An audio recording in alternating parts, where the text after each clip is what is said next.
Hi there everyone. My name is Cynthia Cratsley and I make linoleum prints. I have a work represented in this year's Everyday Life, Everyday Art show at the Tioga Arts Council. And I thought I'd show you a little bit about my work and talk about my process a little bit.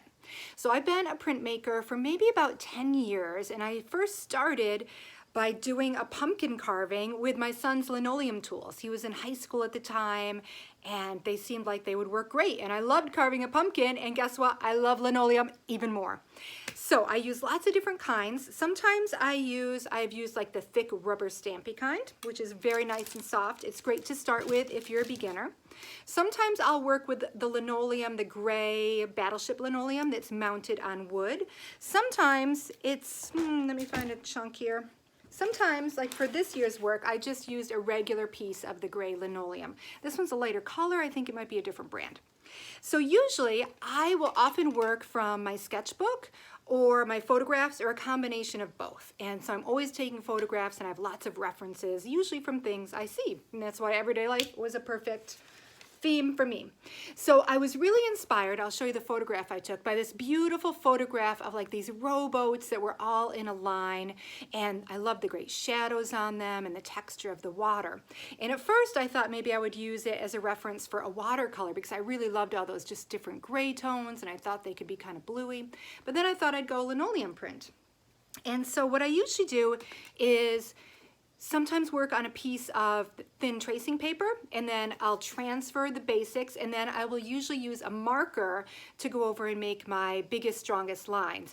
And sometimes I'll kind of draw my directional lines depending on which way I want to carve.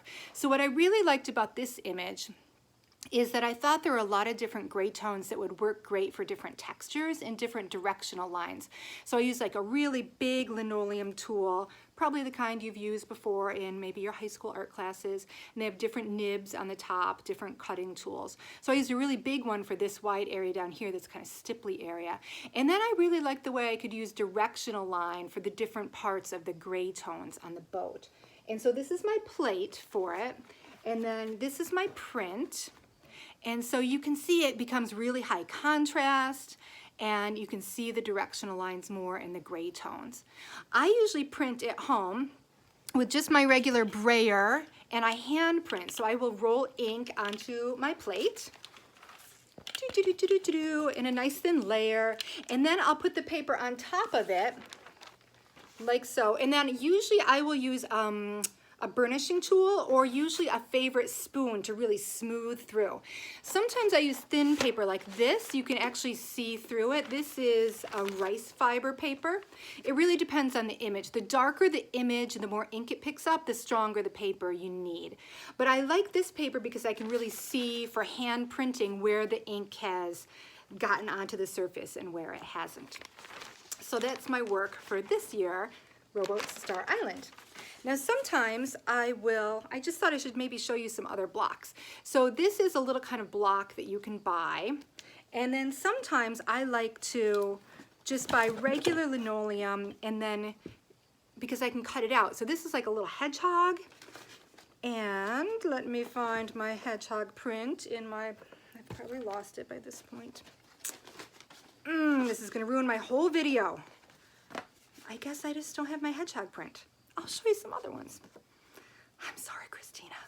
So sometimes what I like to do is print on colorful paper.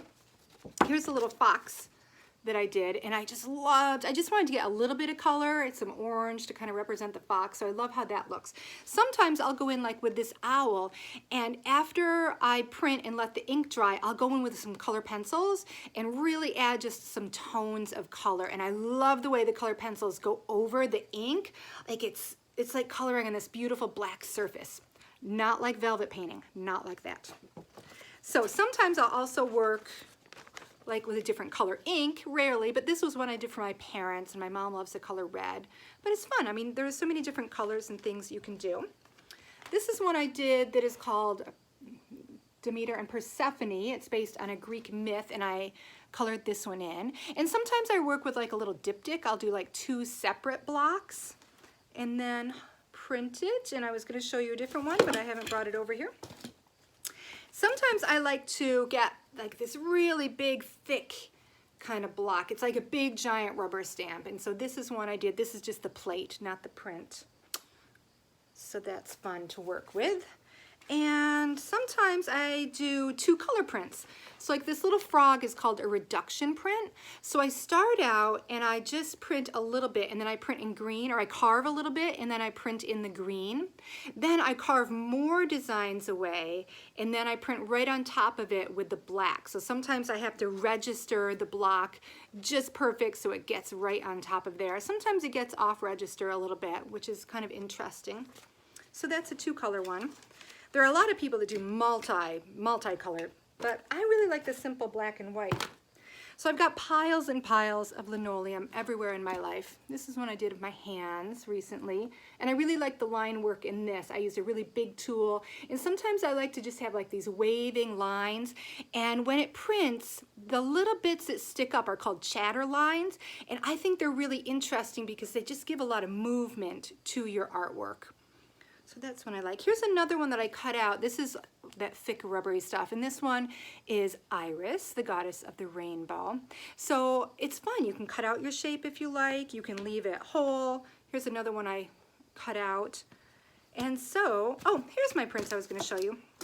So recently I did a whole series of zodiac signs. I did 24 different images, one for the right, one for the left, so I could like mix and match people's zodiac signs. So sometimes I'll add a little bit of color. I really like that. Here's another one that is Aquarius and Capricorn. I love Capricorn because in ancient times it was like half goat, half fish, which is pretty cool. This is one of my earliest prints I did. It's kind of hard to see with the shininess, but it's the Watkins Glen Pier, and I really like doing like fun different line textures in the background. Oh, and here's my little hedgehog. I was going to show you how sometimes I cut out the little shape, so this is like this little guy here, and that way you just get a fun little cutout, more like a rubber stamp kind of, but larger, and it's an original artwork in print. You can have some fun with different colors. And so that is my story.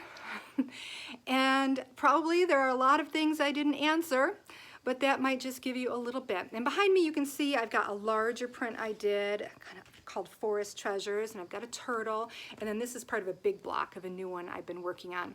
So I love it. I love to carve, and I think I've always loved to draw best, and I think it kind of combines the two. And so I'm gonna get back to carving now. Bye everybody.